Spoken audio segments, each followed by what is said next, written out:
વાલિયાના વિઠ્ઠલ ગામે વિશ્વ આદિવાસી દિવસની ભવ્ય ઉજવણી। જય આદિવાસી સેનાની રેલીમાં મોટી સંખ્યામાં લોકો જોડાયા। વાલિયા તાલુકાના વિઠ્ઠલ ગામે સંયુક્ત રાષ્ટ્ર સંઘ દ્વારા ઘોષિત વિશ્વ આદિવાસી દિવસની હર્ષોલ્લાસભેર ઉજવણી કરવામાં આવી હતી। કાર્યક્રમની શરૂઆત સવારે 9:30 કલાકે આદિવાસી રૂઢિ પરંપરા મુજબ પ્રકૃતિ પૂજા, પ્રકૃતિ પ્રણામ અને ધરતી વંદના સાથે કરવામાં આવી। આ પ્રસંગે જય આદિવાસી સેનાના સેના પ્રમુખ તરીકે હાર્દિકભાઈ વસાવા તથા ઉપપ્રમુખ તરીકે વનમાળીભાઈ વસાવાની આદિવાસી સૈનિકો દ્વારા વરણી કરવામાં આવી હતી।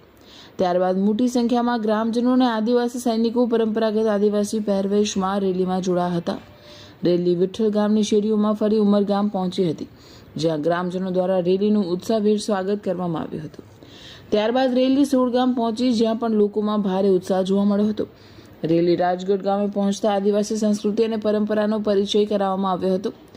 સમગ્ર કાર્યક્રમ દરમિયાન જય જોહર અને જય આદિવાસીના નારાઓથી વાતાવરણ ગુંજી ઉઠ્યું હતું। કાર્યક્રમના સમાપન પ્રસંગે જય આદિવાસી સેનાના સેના અધ્યક્ષ મહેશભાઈ વસાવાએ આદિવાસી સૈનિકોની મહેનતને બિરદાવી હતી અને જણાવ્યું હતું કે આ કાર્યક્રમ તેમની અથાગ મહેનતનું પરિણામ છે।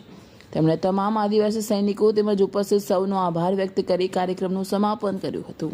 ભરૂચ જિલ્લાના વાલિયા તાલુકાના વિઠ્ઠલ ગામે જય આદિવાસી સેના દ્વારા સંયુક્ત રાષ્ટ્ર સંઘ યુનો દ્વારા ઘોષિત 9 ઓગસ્ટ વિશ્વ આદિવાસી દિવસની ઉજવણી કરવામાં આવી।